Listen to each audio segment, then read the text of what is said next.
Okay, let's unpack this. We're diving into the costs around dry ice blasting today. That's right.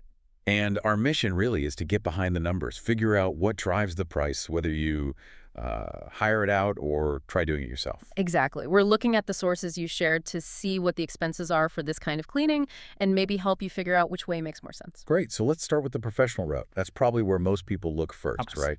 For like a one-off project, how's that usually priced? Well, the article we looked at really zeroes in on an hourly rate model. Okay. And the example they give, it's pretty significant, $395 an hour. Whoa, okay.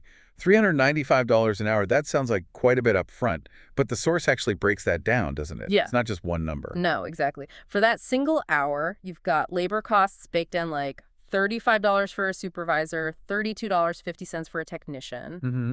and then maybe $28.50 per hour for other workers involved. That's just the people. Right. And then there's the gear.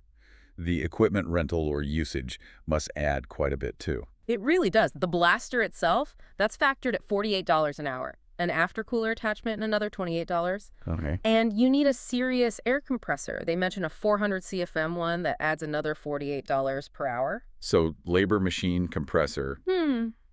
What else is in that $395? Here's the really interesting part based on these numbers. The single biggest slice of that pie, it's the consumables. Consumables, you need the dry ice. Exactly. The dry ice and, related materials. That comes in at a massive $175 per hour. Wow.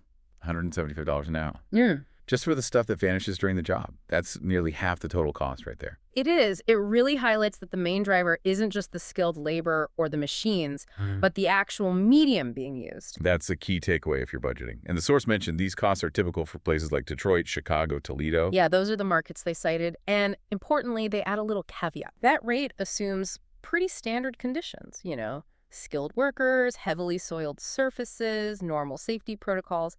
It likely doesn't include getting the crew and all that gear to your site. Mobilization costs. Right.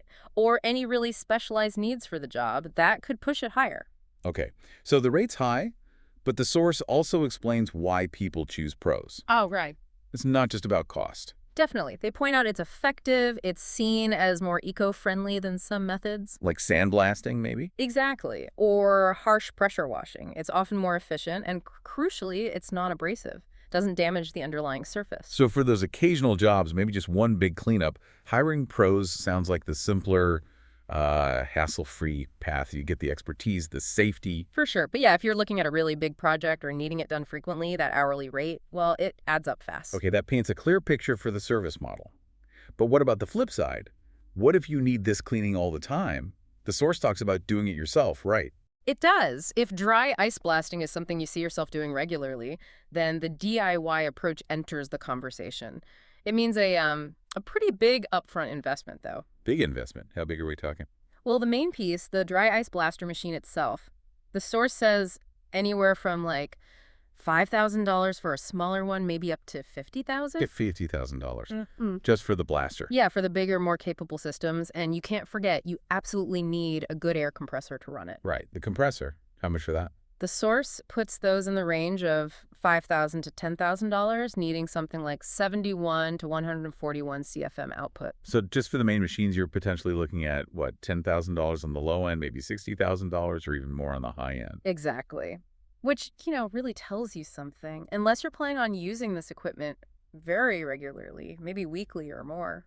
That professional hourly rate starts looking a bit more reasonable for most people, maybe. That seems to be the implication, yeah. The upfront cost is a serious barrier. And that's just buying the gear. You still need the dry ice itself. Right, the ongoing cost. Roughly $1 to $2 per pound, the source suggests. And if you're doing it often, you'll be buying a lot. Plus, they mention optional drying equipment. Another $500 to $5,000 maybe? Yeah, depending on the application. So the idea is if you have that constant need, you could save money long term compared to paying that $395 an hour over and over. And you control, right. Schedule it whenever you need it. True. Full control over scheduling and how it's done. But, Is always a but. well, beyond that huge initial outlay, you've got to think about maintenance on the equipment, storing or sourcing the consumables, that expensive dry ice. And training, probably. Yeah. Making sure your people can use it safely and effectively. Absolutely. The source is pretty clear.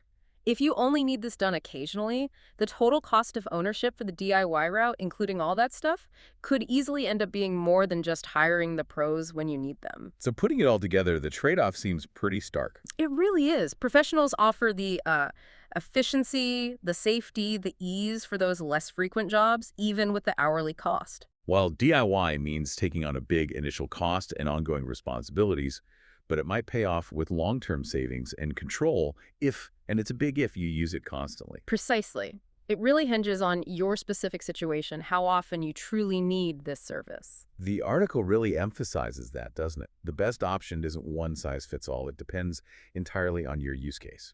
And they recommend always getting a customized quote for any project, just to see the real numbers for your specific needs. Makes sense.